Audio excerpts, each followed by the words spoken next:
From Square 2, this is What's Wrong with Revenue.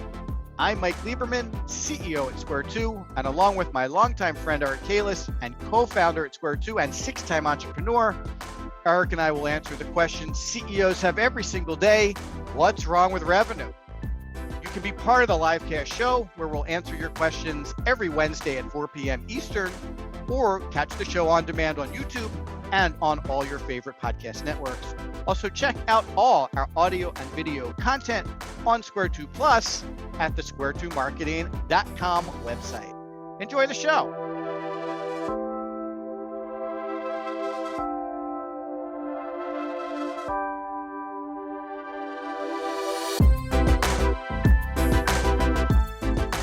Hey everybody, welcome to episode 6 of What's Wrong with Revenue. I'm Mike Lieberman, CEO and Chief Revenue Scientist here at Square 2.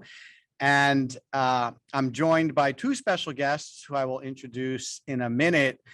Just to remind everybody, the show is broadcast live here. After the show, you'll be able to pick it up on YouTube at the Square 2 Marketing YouTube channel. You'll also be able to get it on the Square 2 Marketing website. If you go to the bottom in the footer, there's a link to What's Wrong with Revenue, where we post all the shows after the show is over. And the show will also be on all of your favorite podcast platforms near you: iTunes, Spotify, Podbean, and a couple of others. You can go and pick the show up. If you are watching the show or listening to the show as a podcast, do us a favor and give us a rating if you like it. That helps us know we're on the right track, and we certainly would appreciate it. If you were in attendance last week, or if you listened to the show last show, you know, today we were supposed to talk about generating revenue from customers, and I decided that there's something a little more pressing. So this is more of a special report type show where I want to talk about how marketing is about to get a lot harder as privacy regulation and technology changes threaten the old marketing model. So I decided to do a special report type show because this is moving kind of quickly, and I wanted to share it with you. I brought Kristen and Bob along with me. Kristen is the Director of Client Services and COO at Square 2. Kristen, say hi to everybody. Hello, everybody. And Bob is our Content Director at Square 2. Bob, you can also say hi to everybody. Hello, everybody. So I brought these two experts along with me to have a fairly broad conversation about what some of these changes mean. If you're a CEO or a CMO or a CRO, what should you be looking for? I do have questions. And by the way, if you want to ever ask questions, you can submit a question on the show page on our website. You can also submit questions if you're listening live. At the bottom of the Zoom meeting, there's a place for Q&A. If you pop it in there, one of us will pick it up, and we're more than happy to answer your questions live on the show. The backstory here. So Apple recently changed some of their privacy policies, and it got me thinking about other policy changes that might be coming along. I have to say, I'm going to now degrade my entire industry. Marketers, we've really just done a horrible job protecting people's privacy. We've done a horrible job not taking advantage of the tools that have been given to us. And some people like to say marketers ruin everything. Well, we're well on that path here again. Because of our irresponsibility, Apple has rolled out some changes, which we'll talk about in detail. But my bigger concern is what's coming next. And, instead of earning people's attention, we've tried to buy people's attention. We've tried to sneak into people's attention streams. And now companies are responding. If you're following the news at all, it looks like Facebook is eventually at some point probably going to be regulated because of their abuses. Their platforms, algorithms are not helping. They're hurting, at least in listening to the testimony. I'm certainly no expert in this, but in what I've read and listened, it seems like they're looking at some significant issues going forward. And I'd like to basically challenge the industry and say marketing really has to get their act together, and you have to get it together quickly and stop trying to game the system and start trying to publish content that earns people's respect, earns their attention in an authentic and empathetic way. We have to stop trying to just simply generate leads for lead's sake and start really trying to attract high quality sales opportunities to the companies that we work for. And in our case, the companies that hire us. It's a real mindset. And what I'm asked Bob and Kristen to join me to talk about today is their perspectives on it. They work with clients all day long and they understand what clients are asking for and they understand the changes that are coming down the pike. So we'll talk about that for most of the show today. And I do have some questions that I will intersperse over the course of the next 55 minutes or so. So thanks for joining us. I'm hoping this is an interesting show for all of you. And let's just kick off. Kristen, I know you did a little research on this, so I'm going to go to you first. So tell us, what did Apple do over the past, I know it didn't happen like yesterday, but over the past couple months, what are some of the changes that Apple did and how does it impact companies when they start to think about their marketing tactics? Sure. So the one thing that has already rolled out to the general public and is your Apple iPhone update. You can update your operating system to an iOS 15. You have not been forced to do that yet, but if you go into your settings, you can then choose to do so. And with that update comes new privacy features and options for users to opt out of certain information that's being collected about them. So a couple of main things that's going to happen as users opt in. One, this only impacts Apple Mail users, and those are Apple Mail users make up about 10% of the email using population. However, I am not an Apple Mail user, but I am an iCloud Plus user, and I did update my operating system on my iPhone, and while using and browsing, I did notice that I have the available features that Apple Mail users also have. So right. So let me just take a break there. Right. So now, and I understand what you're saying, because obviously you and I talked about this before the show, but it looks like it's actually going to affect more than 10%, right? Because you are an Apple phone user who now has access to some of these tools, even though you're not an Apple Mail user, correct? Yep, correct. Right. So do we know, Bob, maybe you're trying to comment, do we know about what percentage of the population is affected by this? According to some numbers, it's close to half.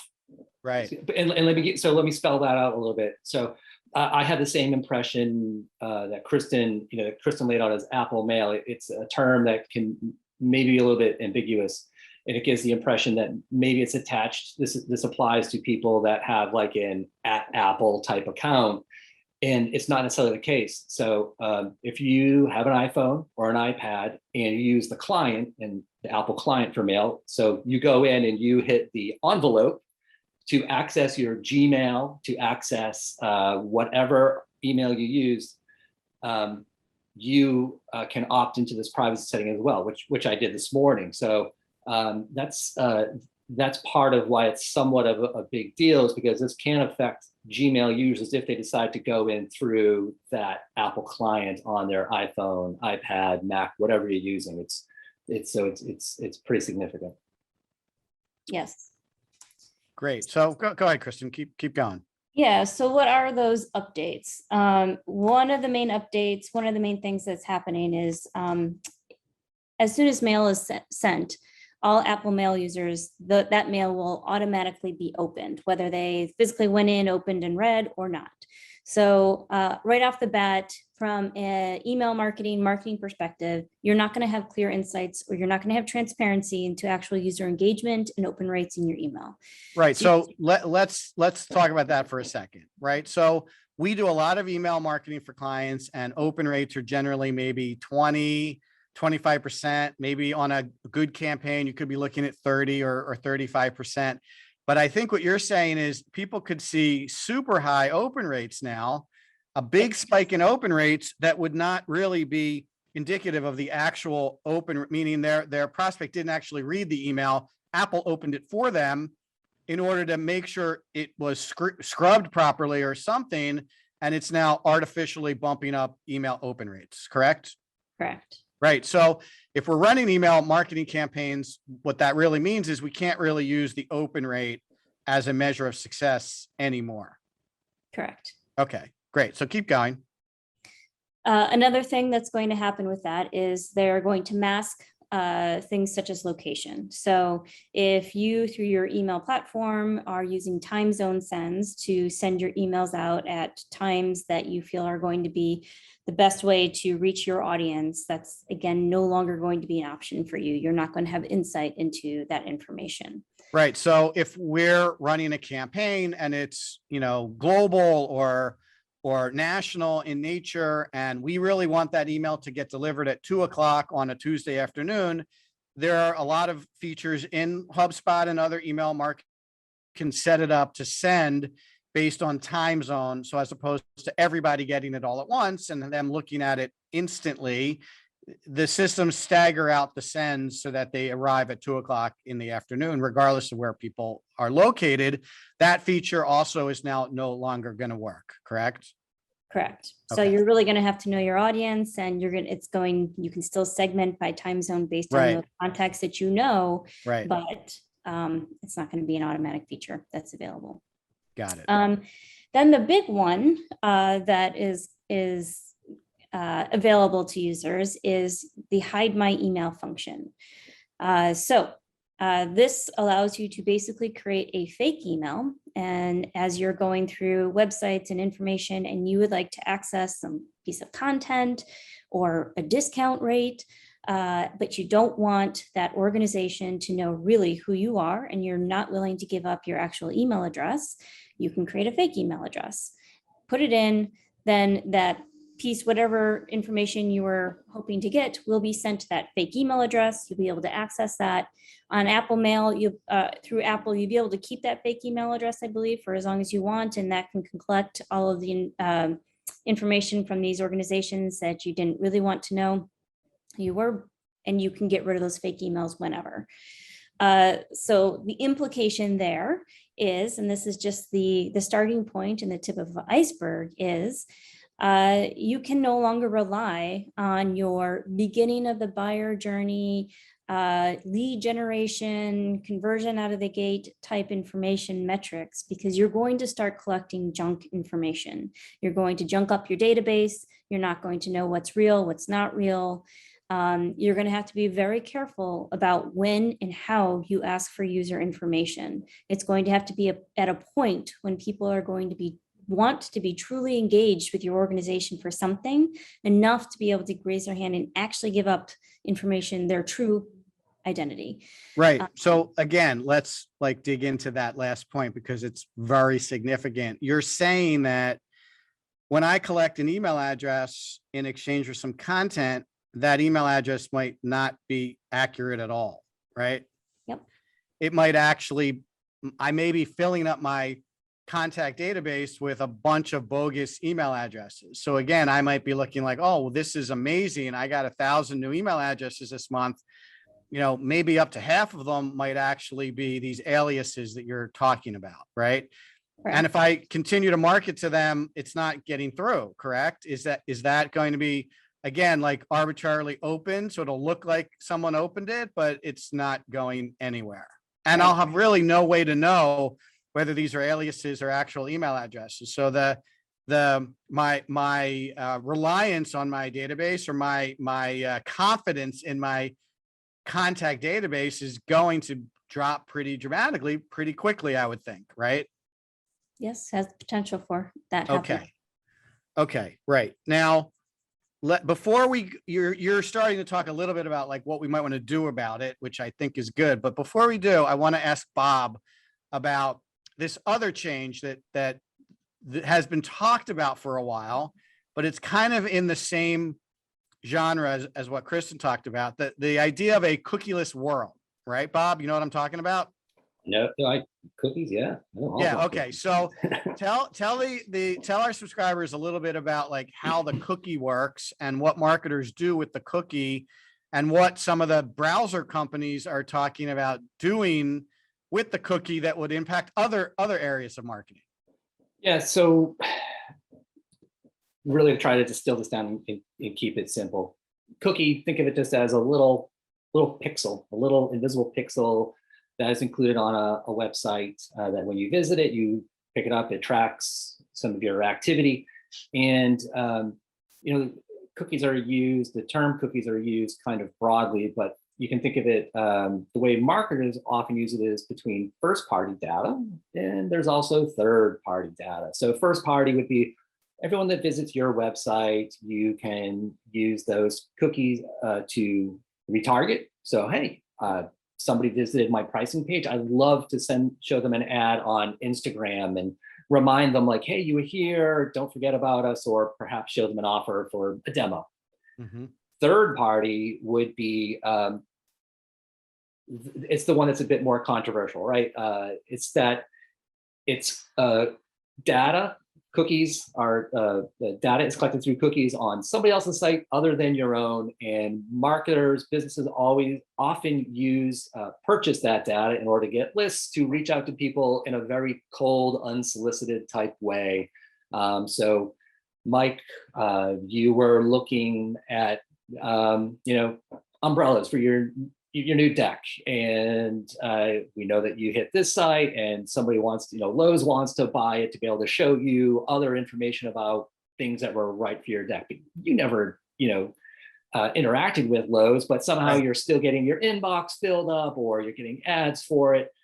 And Google has said that they want to basically eliminate, at the very least, third party. There's some discussion about will we be able to maintain first party, so people that visit your site and interact with you can continue to communicate on some level, but third party data would go out the window, which would really limit some companies' ability to market to audiences that are potential buyers, but they've never really communicated with. But I mean, I'll go off a bit here. I also think that, that's maybe a bit welcome as Yeah. well. Yeah. Also, if I'm not mistaken, hasn't Safari threatened to eliminate first party cookie placement also? So like the whole idea of cookies on Safari might actually not be a thing either, right? Do I understand that correctly? Yeah. So- I mean, I'll go on, Kristen. Yes, Safari, owned by Google, I'm sorry, Apple, Apple, right. is, yes, putting more privacy controls in place, right? And Google and Apple do not see eye to eye on privacy. And they're talking, a lot is going to be sorted through in the coming months and years, but there might be scenarios they're saying that you can download or buffer content on a Google browser, but it's not going to on a Safari browser, because they're going to dramatically change how they operate. But yes, Right. Safari has been more tight with their security features. Yeah. And there are marketing ramifications for this cookieless world also. For instance, we're big HubSpot fans. A lot of our clients use HubSpot, and HubSpot has provided a remarkable experience for people who visit a website more than once. So if I go to one of my clients' websites and I give them some of my information, when I come back, I don't have to give them that same information again. They call it smart forms, right? So, if I filled out a form once and I come back, I don't have to fill out the form again. It already knows who I am. And it might be asking me for more information to get to know me better, but the way it knows who I am is because it put a cookie on my browser the last time I was there. And when I come back, it doesn't have to ask me for my name again and my title and my company. It's already, the form is filled in for me. Again, making it easier for me to interact with that company, making it easier for me to provide more information, helping the company get to know me better. Hopefully the company's using that information to personalize my experience when I come back again. Not everybody uses it like that, but without the cookie, I'm going to have to fill out that form again. Correct? It'll be interesting, Mike, because, so Apple has already done some things with, even with the prior release of their last, iOS, I think it was 14.8 or something along those lines, where when you go into certain apps, say you go into Instagram or Facebook, it'll ask you, do you give them permission to track your activity? And so they are offering options there to let you know you can protect your privacy. Or if you like the experience, like I think Mike and I, we've had this conversation of like, I like the experience of actually being on Instagram and being served up some things that I never knew about, products, services that I would never encounter on my own. You only like it until it's abused. Until it's right? abused, right? Right. Like I accidentally clicked on some healthy beet juice products, and I'm now inundated with these red juices made from beets that are supposed to be super healthy for me. Like there is a little bit of, there's a lack of oversight, I think, specifically at Instagram when it comes to how these ads are getting served. Yeah, I have noticed the, do you like this ads? You can tell them, but yeah, at the very least though, there's effort going forward to try and give people the option of opting in or opting out based on the experience. And I think that's a big part, Mike, when you talk about, marketers abusing these technologies and these strategies and these tactics, for me, my reaction when I heard Apple rolling out these plans before they implemented them was, well, right on. It's about time, because I am very much, we discussed earlier, I'm a bit of a contrarian. I'm a marketer, yes, but I'm always an advocate for user first. And so while I know a lot of marketers are, kind of feeling very frustrated about what could be coming down the line, I think it's great. I honestly do, because we have filled up, as you've mentioned many times, we've filled up email boxes with junk. We filled up feeds with just things people don't care about. We're communicating with ways that are not very creative or not very personal or warm. And as a result, even like really strong marketing that people might want to care about is getting pushed out. Yeah. And so I think all of this, my feeling right off the bat was that, like, all right, well, this is, kind of the canary in the coal mine for a title change where maybe some of the user experience will come. Yes, data privacy is huge, but I think it also creates a better experience that helps some marketers as well. Yeah, well, I would agree with that completely. I mean, I think we want to be responsible marketers. We don't want to be, spamming people, just to use like a very like easy to understand vernacular, right? So we don't want to be inundating people with ads that they haven't asked for or information that they haven't asked for. I still think back to 2008, 2009, when HubSpot published their inbound marketing book. We had been practicing inbound here at Square 2 for a long time. We didn't know it had a name. We didn't really know what we were doing, but we were very anti-ad. We were very much about earning somebody's attention through good content and a great website experience, and then solid follow-up that people had asked for.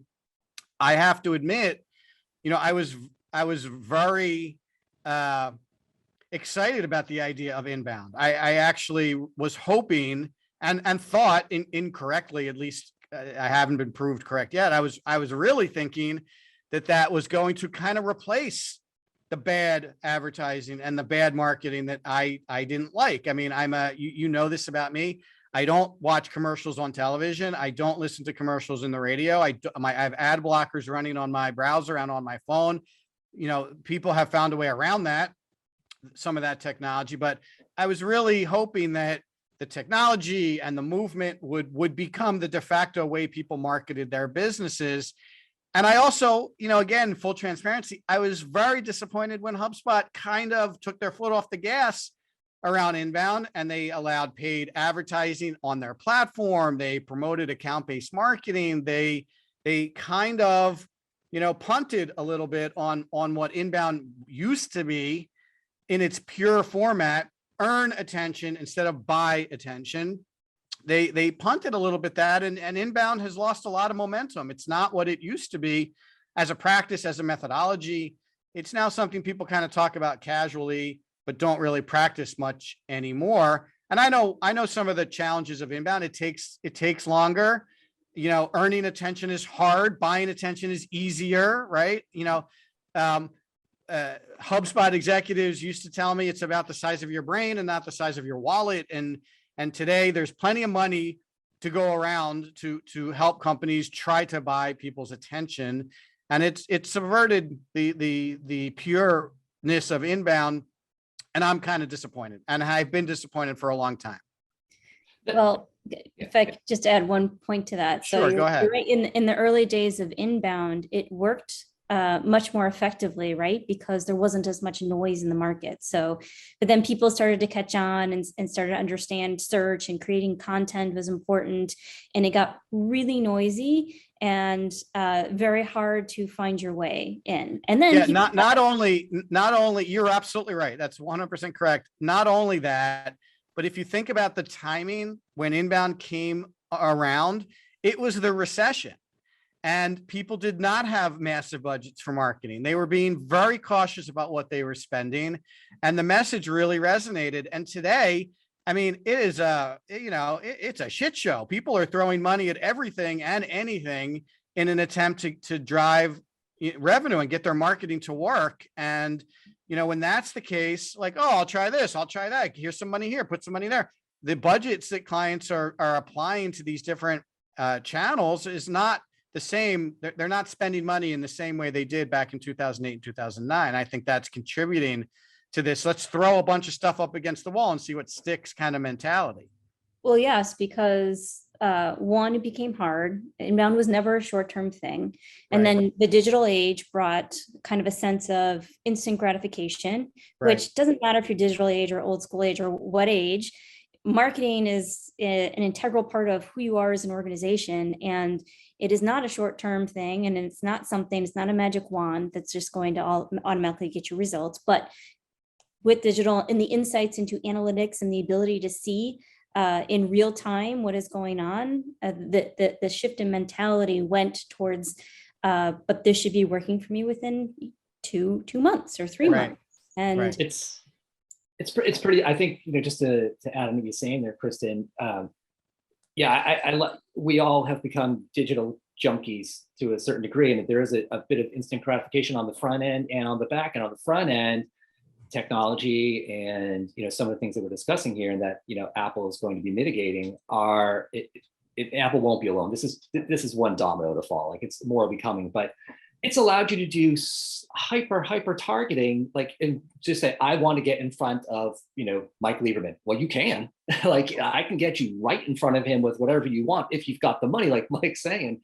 And so you can get it right in front of, and you expect that instant gratification to set up a conversation or have a call, within a very short amount of time and not earn it. And on the backside, you can see in real time, like, did Mike open this email? Why didn't he open this email? How much time did he spend on the page I created? Right. And it's that kind of targeting has created, that this mentality that it doesn't have to necessarily be good. It just has to be delivered right in there, like a smart bomb to get right there. And we'll have Mike, hook, line, and sinker.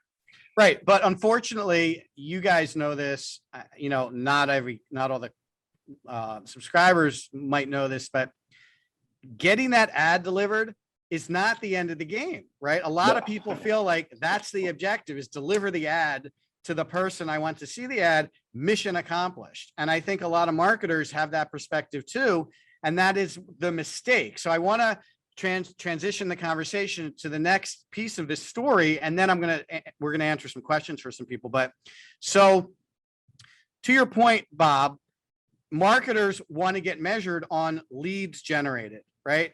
And if I do get the right ad in front of the right person and they click on it and they come back to my website and they fill something out, I've done my job, right? You wanted me to talk to Mike Lieberman. I served Mike Lieberman an ad.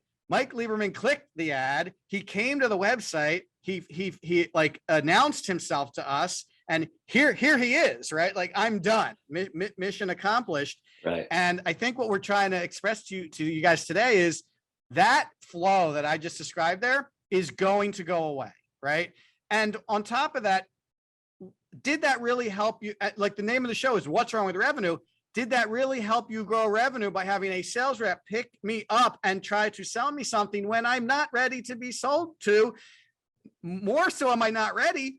I'm literally not interested. I don't want to talk to a sales rep. The last thing I want is a sales rep to call me just because I filled something out on your website. I did nothing to signal I'm ready to talk to a salesperson. And this is, Bob, maybe to your point, this is kind of the silver lining here is marketers are not going to be able to run that playbook anymore. And what they're going to have to do is find a way to deliver the sales ready lead, the person that does want to talk to a sales rep. So what are they going to have to do now?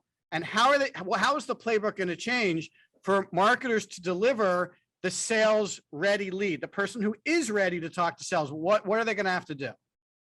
Yeah. Just to take that back, a sentence or two, like those were always, we all sort of used lead gen tactics like that, and maybe, faithfully thinking that it was good, but you can look at it now and you're like, they're kind of vanity metrics, right? They justify your activities, your actions. You have to go to your boss. You're like, look how many leads I got. But to your point, nobody ever stopped and just said, even though we're all people and we all shop and we all buy things, nobody ever stopped and just said, boy, what an awful experience it is to go in and fill out a lead to get a tip sheet, or, oh my God, you want me to fill out a form for a case study where you tell me how great you are? Like, seriously, right. what a awful experience. What irrational thinking. So you can go back and just say, look, I've got this lead. And then sales is going to reach out to me because I read one piece of content and just say, you ready to make a deal? No, I'm not. So what does it have to do? I think it requires, what we're talking about here, what technology and some of what we're talking about has caused people to take a lot of shortcuts. Kristen had mentioned digital age or old school. Like, I like to think that we're going into an age that's sort of like a, vinyl with music, where it's like digital, yes, but like a little retro as well, where it's, you don't have the ability to do some of that hyper targeting and take some of those shortcuts. And so you have to put in the work to do more storytelling, more messaging, better creative, get people's attention over a longer span of time. And it's not that immediate gratification, but you know what? It never was, because when you came with that NQL, it was garbage for sales, and you did a disservice to your customers, your prospects, your sales team, your company, because you were just collecting empty, medallions of just like, look what I got. You had nothing. Yeah. You never had it. So yeah. I think it gets back to like, what are you going to have to do? You're going to have to put out stronger work. It's going to reward thoughtful, creative, intelligent marketing. You have to put out content that people want to engage with over time. And when they're ready, they raise their hand. And now it's an opportunity that sales can actually talk to and close. There'll be fewer of them, but the quality of them will be so high that you just have to bring them over the finish line. It's something you've talked about a lot with the buyer journey, Mike, and just, when you allow people to kind of go through the education process by providing them with the right assets and quality assets, they come to you like almost a fully formed customer. Yeah. So I want to get to a question, but let me just kind of wrap this little segment up with a bow. And Kristen, you can comment too if you have some color you want to add to this. So I think the answer is, what do we need to do differently?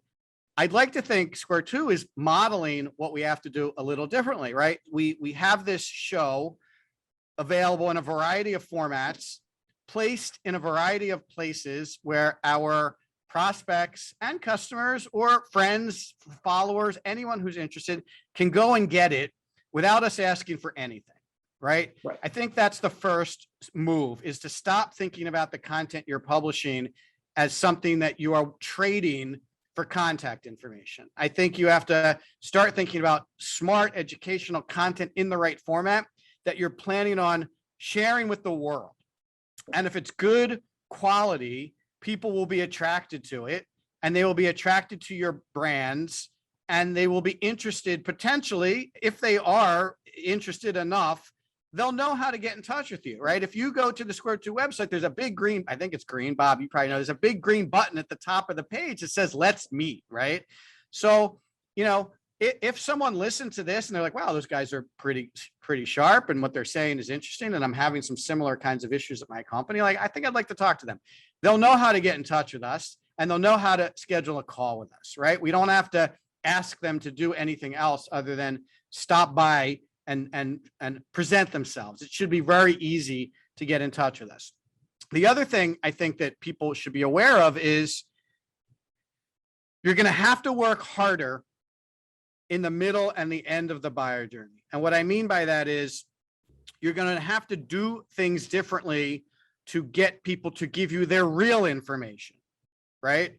And here's a couple examples of that. So we had a webinar recently with a partner of ours, and they offered a $10 reward card to attend the webinar. Well, if you give a fake email address, you can't get the incentive. Now, they're an incentive company, so the incentive makes sense for that particular piece of content.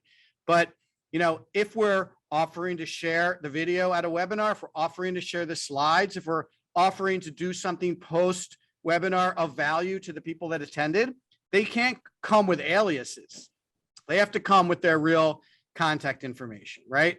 Same thing at the end of the buyer journey. If we're going to be doing a content audit or a website audit or a sales process audit, they can't pretend to be somebody they're not. And no one would waste their time if they're not really interested in that value. They wouldn't waste their time signing up for those audits or those assessments or those grades anyway, right? So if they're serious about getting that value from us and they want to invest the time and they really want to learn, they're going to present with their honest selves. But if we don't have good offers to attract those people at that stage, then they're not going to have anything to interact with us with. So, you know, I think there's a couple of significant changes that people can make to their marketing and their sales execution to add more value to get people to want to interact with you when they are serious about talking to you. You know, like the demo is a great example. I've talked about this a lot. Like software companies love the demo as that late stage buyer journey offer. Well, if someone wants a demo, they must be interested. Well, that's probably true, but it might not be as true as they think it is, because a lot of people view the demo as a sales call. Well, I'm not ready to talk to a salesperson yet, so I'm not going to sign up for a demo. And that's kind of a problem for the software company, but it's also a problem for the prospect because they might be looking to get something from the relationship, but they're just not ready to be sold to. So they're not signing up for the demo. Other offers besides the demo could potentially ferret out some sales ready opportunities that people want to talk. They want to learn more. They want to speak with someone, but I don't want to be sold to. I want a fair exchange of information. I want you to get to know me a little bit better. I want you to help me with my decision. I want to feel safe with your company. And then, you know what? That was all pretty cool. Like, okay, schedule a demo. I'm now ready to see the software. So hopefully that's helpful to everybody. I want to take a question because we're now 37 minutes into this and I want to make sure we handle some questions. So I got some good ones. This is one because I think a lot of people feel like this. The question is from Marty in California. This seems more B2C to me than B2B. Is this really something we need to be worried about? So either of you guys, I mean, Kristen, Bob's talked a lot. Kristen, what do you think? Is this like something that like, you know, B2C companies need to worry about because it's consumers are more protective of their information, or is this something that's going to affect everybody? No, this is going to affect everybody. B2C certainly, but B2B as well. I mean, how do you target? How do you reach your target persona? How do you get in front of that person? Everybody should be thinking about this. Even as a B2B organization, you have long sales cycles and you need to make sure that you have the opportunity to provide information throughout, education, engage, and bring them along. People don't, to Mike's point, he just said, don't want to talk to a sales rep early on. They want to do their due diligence and their research, and they have for a long time before they ever, announce themselves. So this is definitely something that all organizations should be thinking about.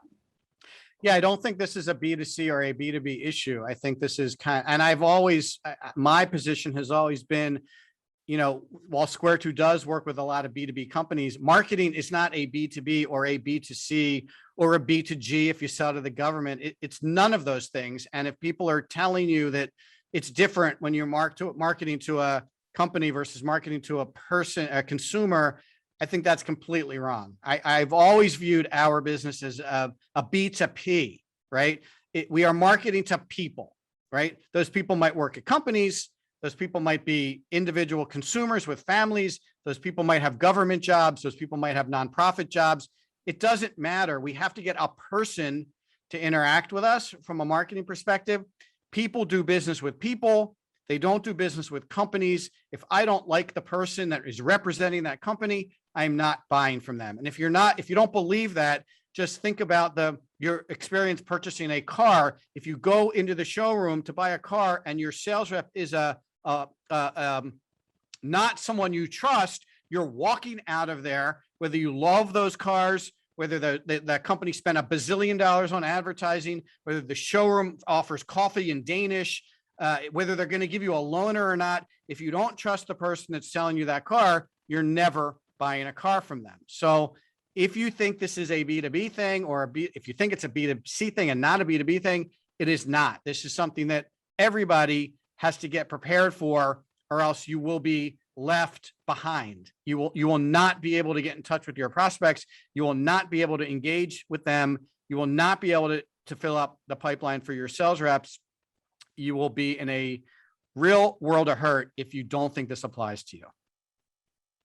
I think, Mike, just because I think it was a really great thing what you said there about the B2P part. I think the most harmful thing businesses have done have been thinking of B2B, and they look at it as marketing to entities and not people. And it really, I think it really impacts the connection you're able to create with people and how you go out and interact with them by not realizing that B2C, B2B, it's your people. We're all going through like similar experiences, and you have to approach it that way and not think of it like, well, we're different because it's, an enterprise that I'm doing.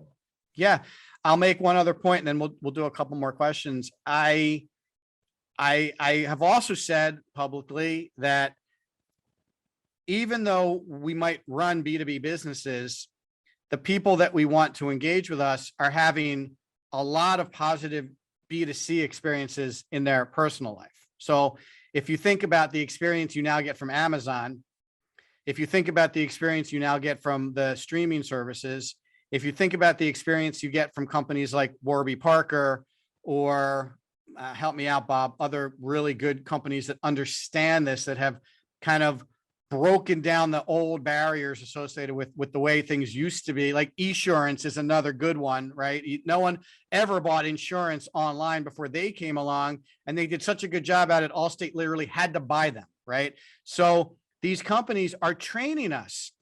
They're training us to expect a much stronger, more personal and empathetic digital experience. Like when I go to buy something now, if I can't get next day delivery, I'm annoyed. And who taught me that? Amazon taught me that. They taught me that I can get something, I can go to my phone today and have it pop in front of my door tomorrow. And the payment process is easy and the shipping process is easy. They remember me. I can keep track of my order. I'm getting constant notifications that things are on their way or things have been delivered. And that I now expect that from everybody I order from. And when I don't get it, I'm annoyed.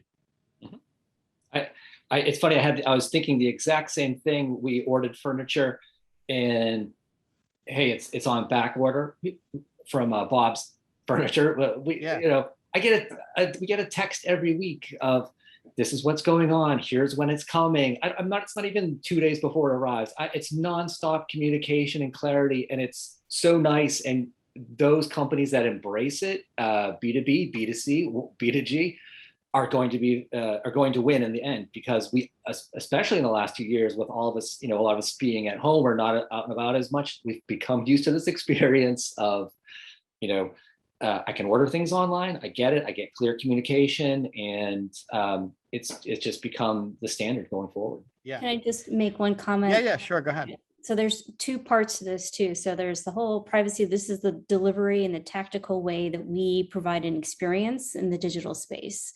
And we need to make sure that that experience is great. But then the whole other side of this too is back to Bob's point of thoughtful, intelligent, creative marketing. What is that? And to Mike, the brands that you were just talking about from a B2C perspective, Amazon, Warby Parker, what have you. they're authentic to why they started as a business in the first place. They were solving for a need in the marketplace, right? And then their communication, the experience, everything collectively is a reflection of what they are all about at their core. And I think even for B2B organizations, B2C, sometimes that's really hard to lose in the fight for marketing eyes and the fight to get found and to be seen. And you hear people say, well, just put more content out. That will help your search engine optimization. And that's not the truth. Like, content is part of that, and you have to make sure that you're visible and you have things for people to engage with. But it has to be a true representation of what you are about as a business, and in a way then going to be to connecting the people that's going to connect to the people that you want to engage with. Right. It also comes, I know we talk about strategy a lot, but, again, like, if we're going to be creating this experience, we need marketing, we need sales, and we need customer service to be completely aligned, right? I had an experience with some outdoor furniture that I ordered where the marketing was awesome, the sales was awesome, and the service piece of it has been mediocre. And I can see what they're trying to do on the service side of things, but the execution is just not as strong as it was on the marketing and on the sales side. And it is ruining my opinion of this company. And prior to the delivery side of things, I was telling everybody how great the experience has been. I loved the marketing. I loved how they interacted with me from a sales perspective. They were very accommodating to my challenging issues on when to buy and what to buy and sizing and all those things.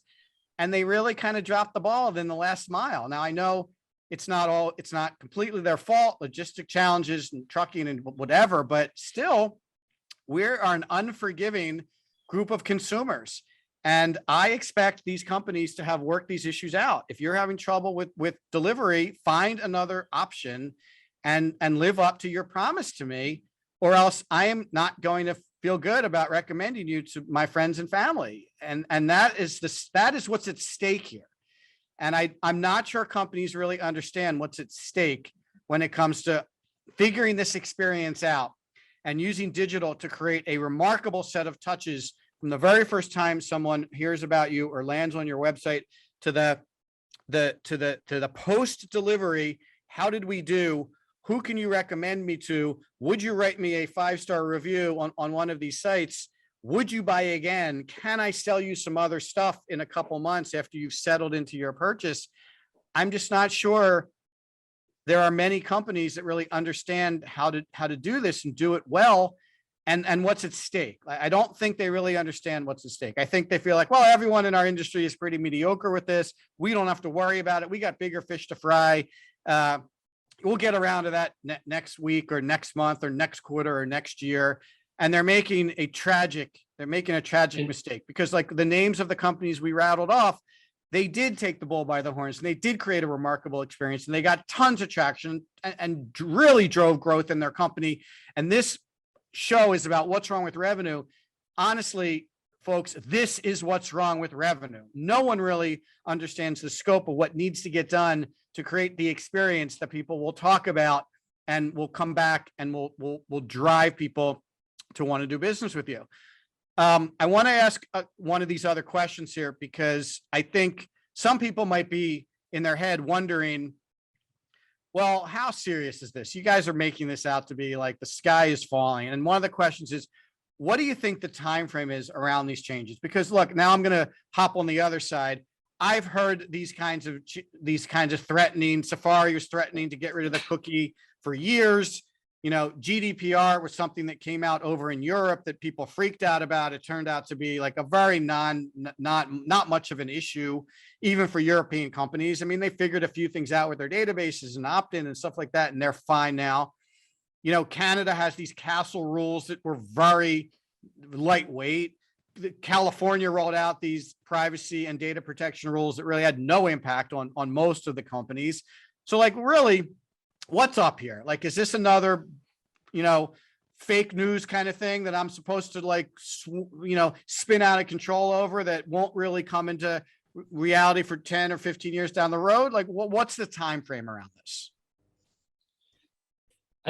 I don't know if anyone knows for sure the time frame. I think what we do know is, if I look to, this reminds me a lot of when SEO changed, and it used to be you could rank really well by doing some simple basic shortcuts of keyword stuffing. And then Google said, people, things are going to change because we want a better user experience. We want better content. And the changes happen over time, but also very quickly. Like change can happen very quickly in this age we live in. And so on the one hand, I don't know. It could be next year. It could be next 6 months. Like change can happen very quickly with updates to algorithms. Here's what I do know though. Forget those changes for just a moment. The things we're talking about, you should be doing anyways. Like Right. it benefits you to be doing the things we're talking about. We as a company, as a group, have been talking to our clients for quite a long time about don't be relying on MQLs. Don't put everything behind gate. Here's how you have to be thinking. Get your sales team and your marketing team in alignment, and so even and that was well in advance of anything happening with Apple or cookies, because it's just best practices. And it's the companies that are successful and want to stand out. They do these things already, regardless of being forced to or not.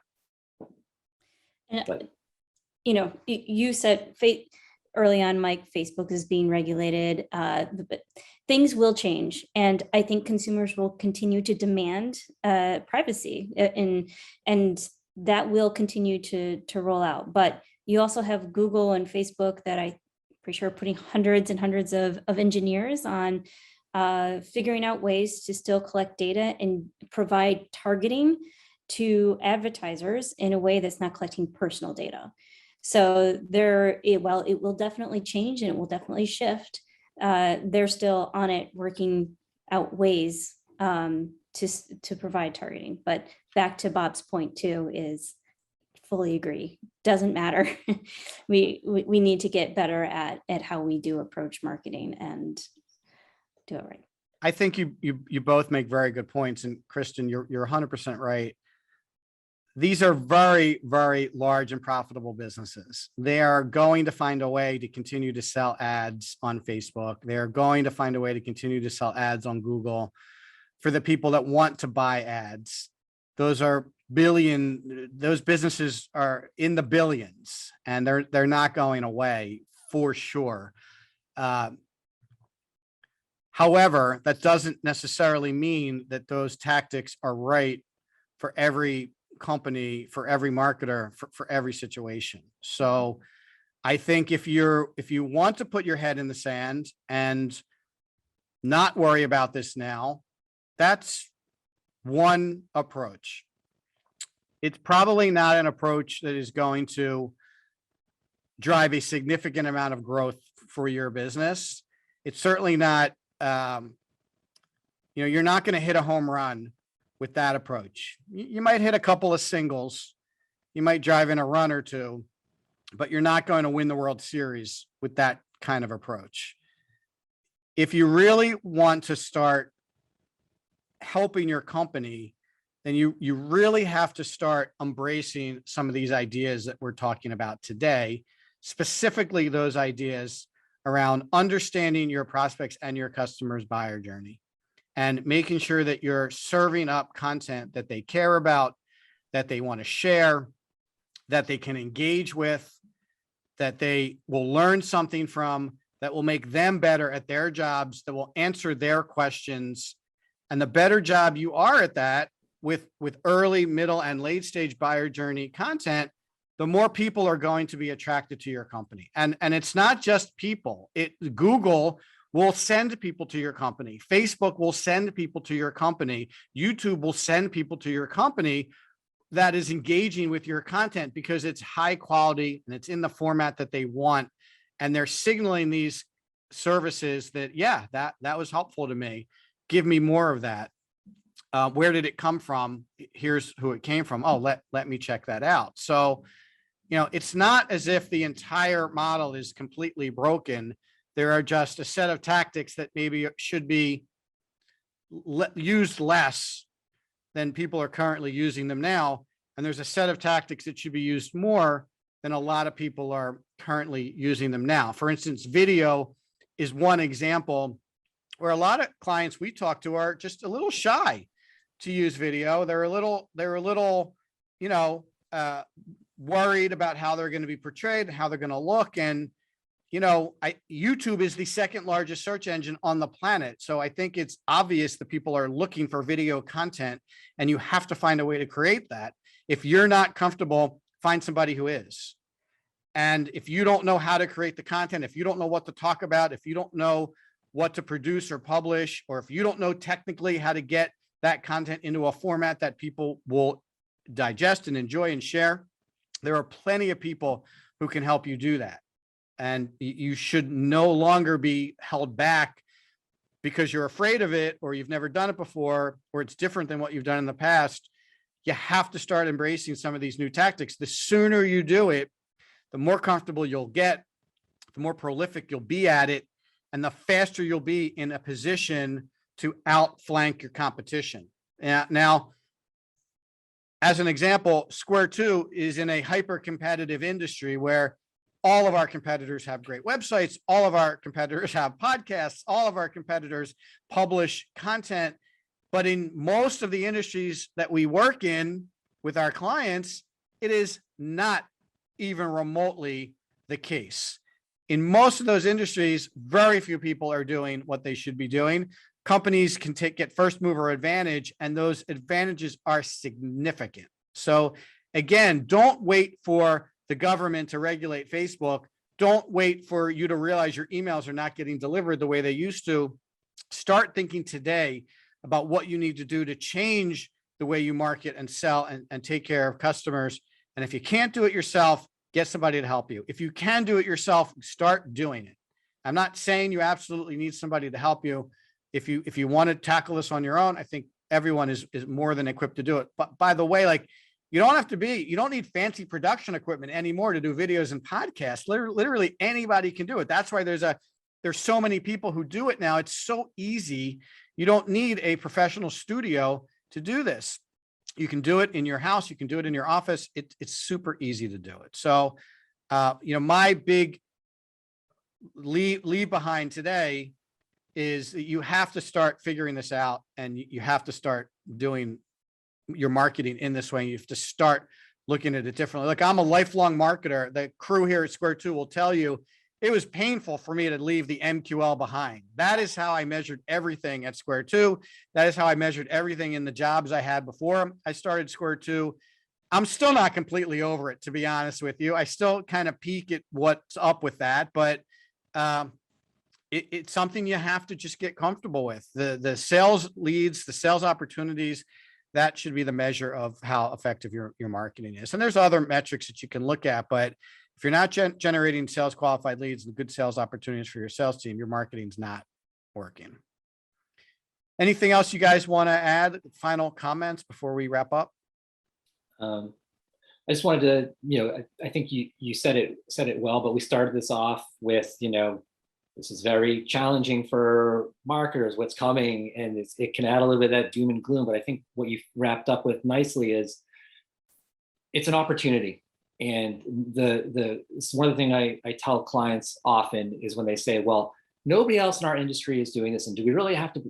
That's why you should be. This is your advantage. It's your opportunity to shine. And to your point, Mike, doing something like we're doing right here, I don't know if like people would understand, like, this does not require, like, you know, fancy equipment or some comfort and a little bit of training on some software, but, you know, it's not a studio. These things can be done now fairly easily. You know, you can work with people to give you guidance or bring in different talent, but it's not a huge investment. It's just a commitment. Well said. Kristen? Just going to say, be authentic, continue to think back to why you're in business in the first place, and find creative ways to represent that. Yeah, that's good advice. And tell a compelling story. You know, I hope you hear in our voices, we're emotionally connected to this topic. Obviously, it's what we do every day. It's what we're passionate about. But you need to find a similar platform for your businesses and be passionate about the story you're telling to your prospects as well. Thanks for attending. I really appreciate the time, you guys. If you attended the live cast, thanks for joining us. If you're watching on YouTube, thanks for watching. If you're listening on one of the podcast platforms, thanks for listening. Next week in episode 7, we're going to talk about the technology, and it is playing such a prominent role. You might not actually have the right tools or technology to improve revenue across your organization. So we'll dig a little deeper into what that means, what some of the tools are. We're not advocating any particular tool, but we are telling you that it's so complex, everything that needs to be running at the same time. It's almost impossible to create these experiences without some tools and without some information on what's working and what's not working. So we'll cover all that next week. Thank you all for attending. Thank you all for listening and watching. And we will see you all next week. Thank you.